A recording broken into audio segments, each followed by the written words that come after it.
So again, thank you for being here today. We are hosting our Trauma and Violence Informed Physical Activity Landscape of Practice meeting. And before I begin, I would like to acknowledge that the land on which Carleton University operates and where I am gathered with you here today is located on the unceded, unsurrendered traditional territories of the Algonquin and Anishinaabe Nation. And I'm grateful to be a guest on this land where I live, work, and play and engage in physical activity. So we would also encourage you to acknowledge the diverse histories and cultures of all Indigenous peoples across Turtle Island and encourage everyone to reflect on the traditional territory that you are currently located on, and consider your relationship to the land. So our agenda for today, I'm just going to give you a brief overview of the larger research project that we're working on, and then we'll dive into today's focus, which is introducing an online trauma and violence informed physical activity training module that we've developed. And after the presentation of the modules, we will open the floor to questions.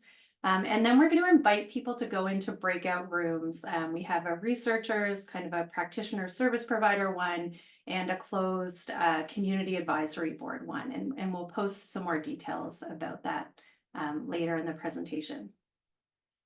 So I would also like to acknowledge that we're really grateful that this work has been funded by the Public Health Agency of Canada. And the work is really designed to support trauma and violence informed physical activity programming in a number of communities.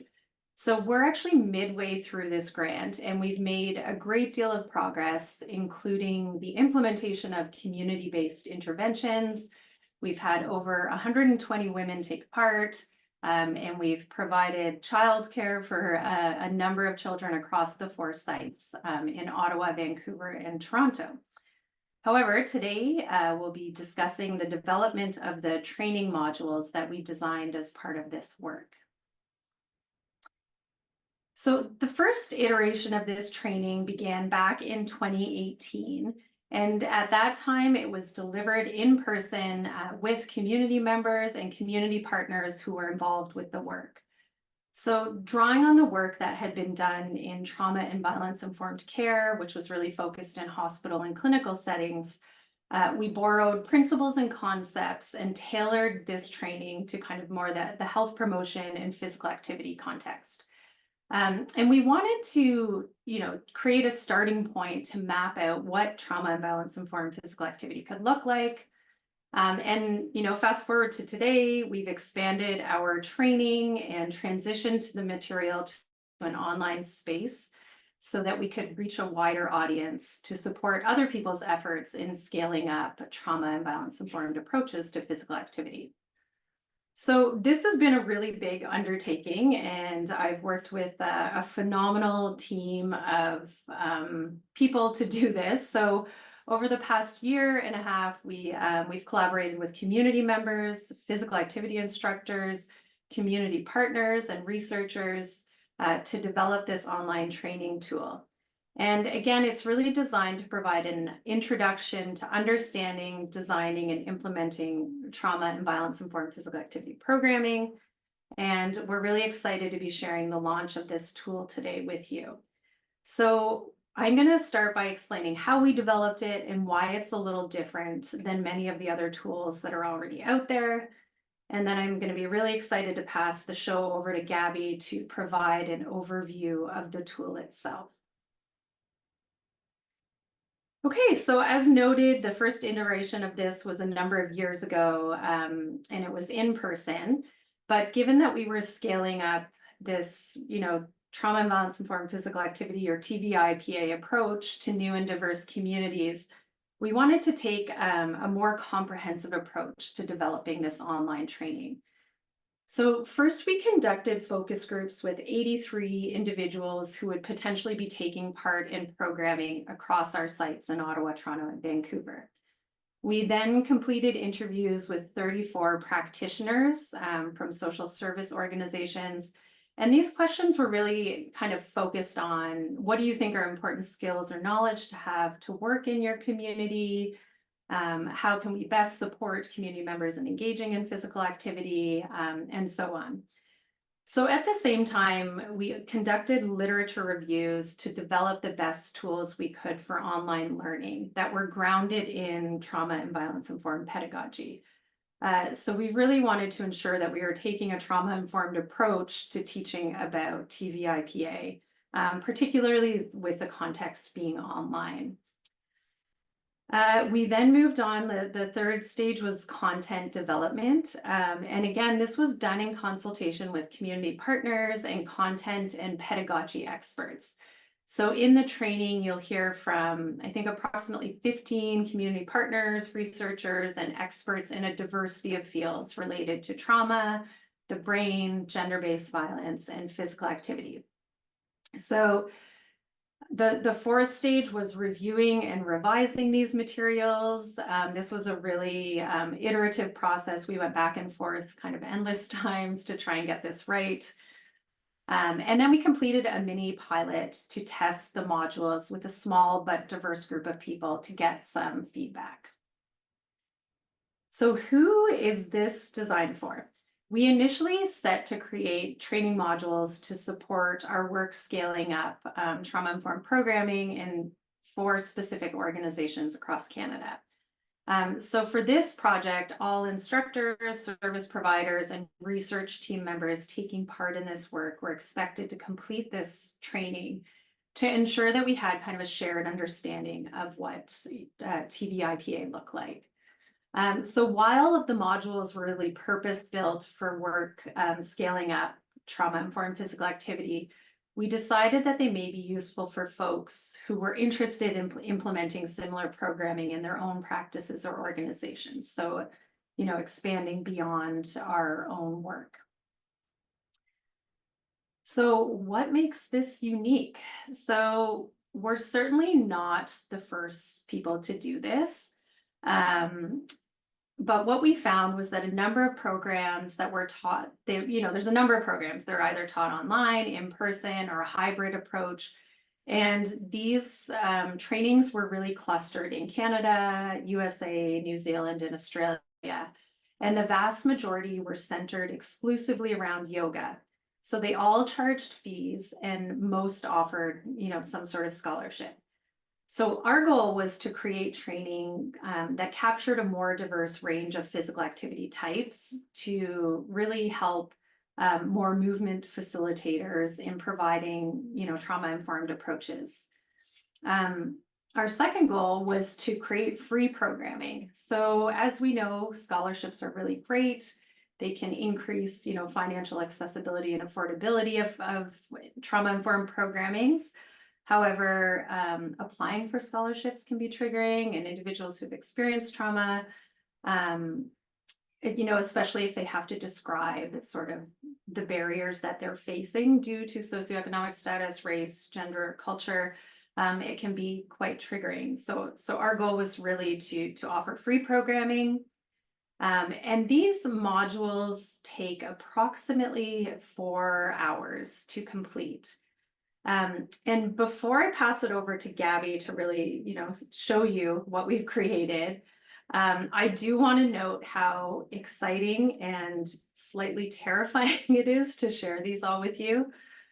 So this is our interpretation of what trauma and violence-informed physical activity can look like. We recognize there are many iterations of trauma-informed trainings, and the length and quality and cost of the program vary. So we wanted to create a training that was free and a starting point for folks to understand what trauma-informed physical activity can look like. So we're really grateful to all the folks out there doing the work to improve access to physical activity for different groups.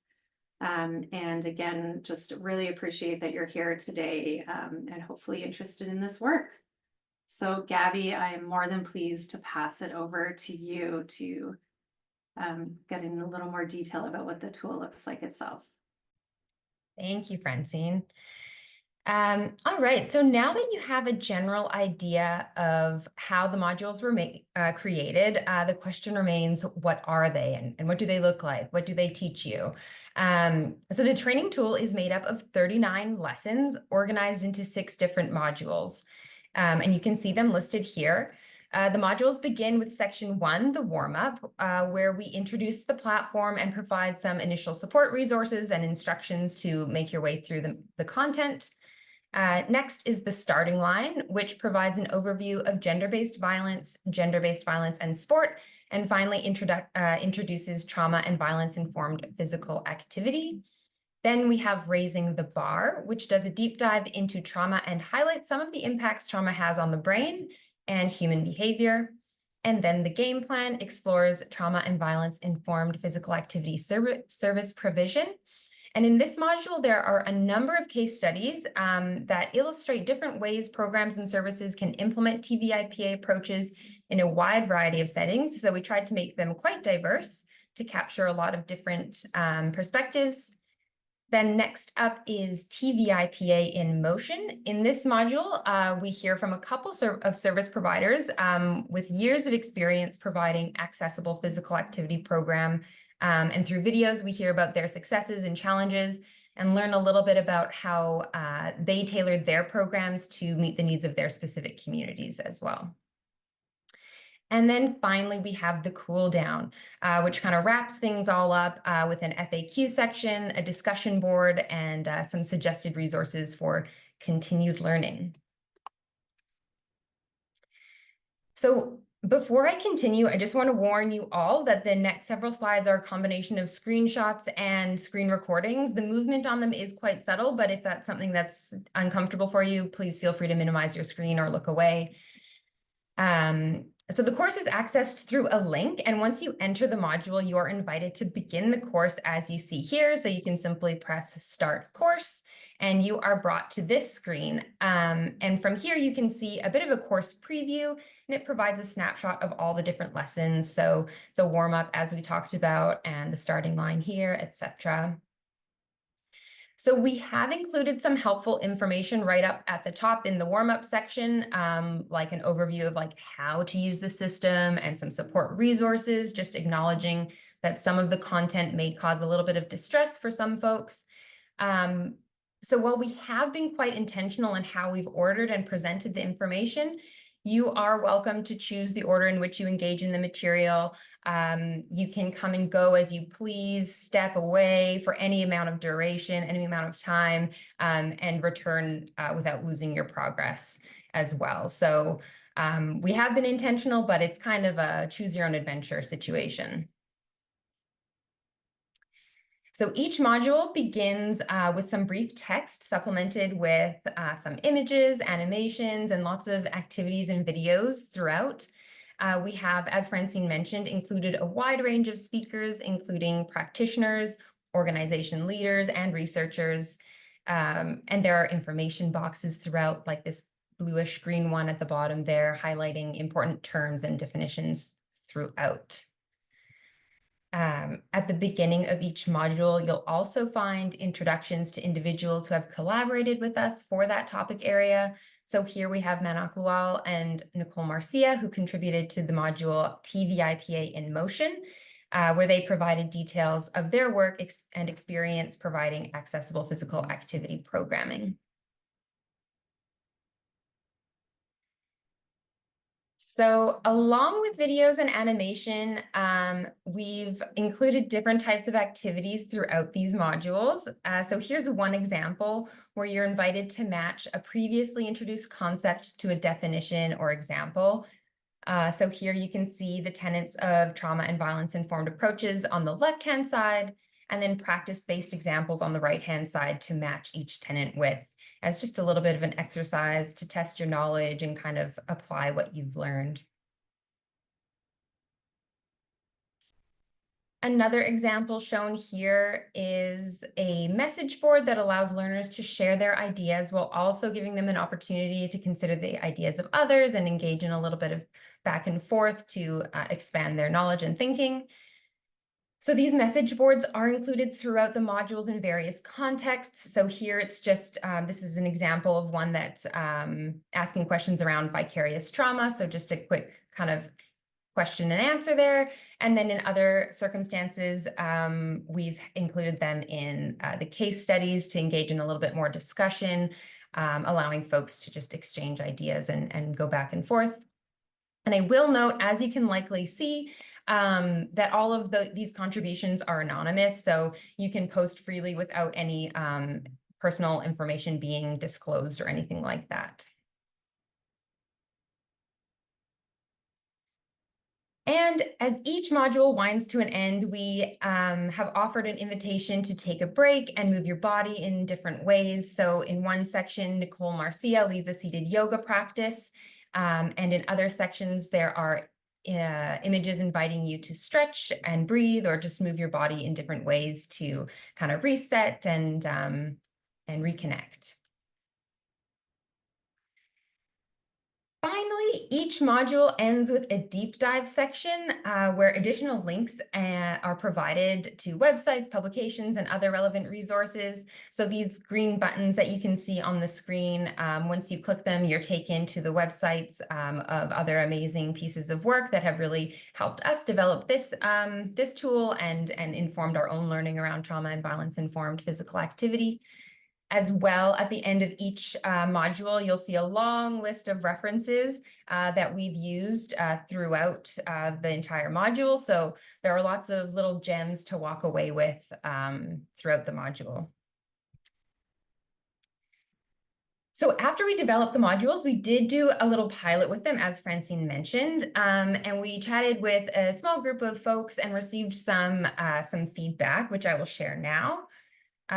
So one person shared, there's a theoretical aspect of trauma and violence-informed care in general, but then applying it specifically to physical activity, it's very theoretical. And having the case studies, having the stories of practitioners explaining how they do it, what it looks like, and how to carry it out, the obstacles that they faced and the challenges that they overcame, it's very practical, and it lets you see how it can be applied in different ways, in different situations, and that it can be applied creatively in order to meet the needs of pretty much any situation. Another person shared, I've found the training really enlightening, and it's helped me to see that from the moment we advertise, we can convey a more safe and open and free environment for people to enjoy. And finally, we heard from a few folks, I would suggest shortening the modules, but other than that, it's great. And we would absolutely like to acknowledge that 4.5 hours is quite a time commitment, particularly for people who are very busy juggling various commitments, professional and otherwise. And so I guess our intention is not that they are meant to complete it in any certain time frame, and really encourage people to come and go as they please for any duration of time. And really, the course is designed so that you won't lose your progress if you engage in the material that way. So absolutely 4 hours is a long time, but hopefully some of the modifications that we've tried to build in make it a little bit more approachable.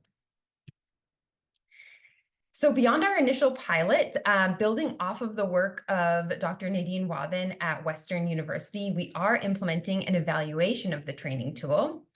And the evaluation has 3 components.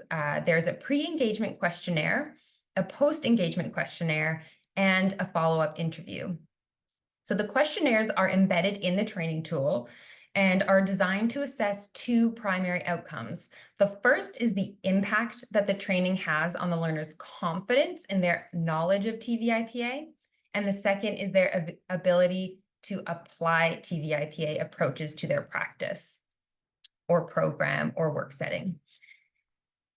So the interview component, which is the 3rd component, is meant to be conducted about 3 months or more after the completion of the modules and is designed to learn about any lasting impacts that the training might have had on the individual's practice. And finally, where can you access the course? So if you are interested in participating in the training, you can use this QR code here or we'll drop a link in the chat as well that you can use to access the course. Once you do click on the link or scan the QR code, you will be invited to create an account, self-register and create an account. And it's that element that will help you be able to come and go as you please without losing your progress. And like I mentioned, we are still in the evaluation phase. So if you do choose to check out the modules, please consider participating in the pre and post evaluation questionnaire. And both of these questionnaires, as I mentioned, are embedded in the modules. So you'll be able to see them just as you flip through the content, they'll show up right there. I will mention that those elements are completely optional. So if you are just more curious and want to check out the modules, you're welcome to do that as well.